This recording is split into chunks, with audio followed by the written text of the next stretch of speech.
राखी जी, आज आलम यह है कि जिक्र जमाने में जब भी मोहब्बत का हुआ, नाम बदनाम सिर्फ लैला का हुआ।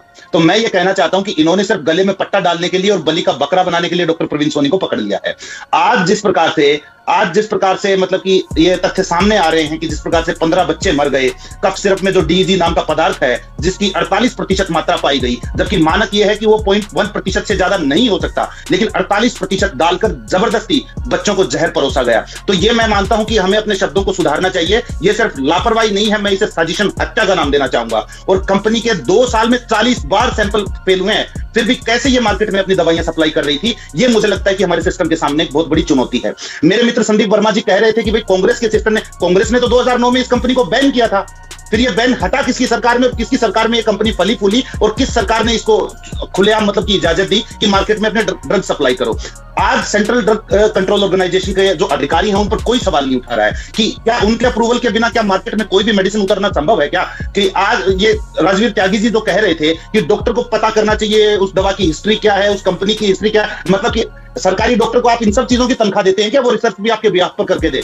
फिर सेंट्रल ड्रग कंट्रोल ऑर्गेनाइजेशन किसने बनाया है? आपने। उनका क्या काम है? अगर ये काम भी डॉक्टर रिसर्च करने लग गया कि कौन सी दवा है, क्या हिस्ट्री है। आज लोगों में एक आत्मविश्वास होता है कि मैं दुकान पर जाकर कोई सामान खरीद लूं तो ये एक मानकों पर उतरकर टेस्ट में पास होकर तभी दुकान तक पहुंचा है, तो ये लोगों में विश्वास होता है। तो इस विश्वास की हत्या करने की मतलब कि जो जिम्मेदार है वो ये सरकार है। मतलब जो दवाई मार्केट में अवेलेबल है, अगर डॉक्टर ने उसे सजेस्ट कर दिया तो क्या डॉक्टर को फांसी के फंदे पर चढ़ाएंगे आप?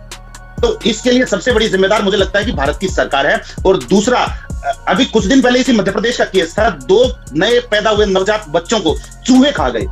मतलब ये मध्य प्रदेश में चूहे खा गए, ये आप सबने सुनी होगी। डॉक्टर गर्ग भी यहाँ बैठे हैं, करण जी भी यहाँ बैठे हैं, सबने सुनी होगी ये खबर कि जो नवजात एक मिनट करण जी, जो नवजात बच्चे पैदा हुए उनको चूहे खा गए। ये मध्य प्रदेश की आज के दिन स्वास्थ्य व्यवस्था है। और मध्य प्रदेश ही नहीं, जहां इनकी सरकारें हैं, देख लीजिए बिहार के नगर विकास मंत्री हैं जीवेश मिश्रा जी, उनकी कंपनी को मिलावटी ड्रग बेचने का दोषी पाया गया और उन पर जुर्माना कितना हुआ? मात्र 7,000 रुपए। ये एक आम आदमी की जिंदगी की कीमत है आज अपने देश में। मतलब कि आज एक आम आदमी की जिंदगी के साथ किस प्रकार से भारतीय जनता पार्टी की सरकार और जो सेंट्रल ड्रग कंट्रोल ऑर्गेनाइजेशन है उसके अधिकारी मिलकर किस प्रकार से उनकी जान लेने का खिलवाड़ कर रहे हैं, किस प्रकार अपने स्वार्थों की पूर्ति के लिए ये सब किया जा रहा है। और आज मतलब कि वही बात है कि संदीप वर्मा जी कह रहे थे कि कांग्रेस ने पहले 70 साल में जो भ्रष्टाचार किया, ये किया वो किया, कितने लोगों को आपने गिरफ्तार किया भाई भ्रष्टाचार के लिए? और दूसरी बात आप लोग तो क्या है कि आपके सांसद तो जो बच्चे वो पैदा करते हैं उसका जिम्मेदार भी कांग्रेस को बोल देते हैं कि बच्चे वो पैदा कर रहे हैं और जिम्मेदार कांग्रेस है। इस प्रकार से नहीं चलता है। आपने शुरुआत में अच्छी बातें की थी, जिस प्रकार से आपने खुद ही स्वीकारा था कि भाई पैसे खिलाकर लाइसेंस दिए, ये दिए, वो दिए, यानी कि आप खुद स्वीकार कर रहे हैं कि आपकी सरकार में नाकामियां हैं। और मैं तो इसके लिए आपकी पीठ थपथपाने वाला था, लेकिन अंत में जो आपने एक सड़ा हुआ लॉजिक दिया कि कांग्रेस ने 70 साल में क्या किया, कब तक रोना रोते रहेंगे आप? क्या मतलब कि आम लोगों की जिंदगी की इस कदर सुपारी ले रखी है क्या कि मतलब आम लोग कीड़े मकोड़ों की तरह मरते रहें, लेकिन आप लोग बस माल छापते रहेंगे और बलि का बकरा बनाने के लिए डॉक्टर जैसे भगवान को आपने आगे कर दिया। क्या प्रवीण सोनी की जाति को देखकर उसको निशाना बनाया जा रहा है क्या? माफ कीजिएगा, मैं ये शब्द लाना नहीं चाह रहा था, लेकिन आप लोगों की नीति और नियति हमेशा यही रहती है कि लोगों को किस प्रकार से टारगेट किया जाए और लोगों को किस प्रकार से निशाना बनाया जाए।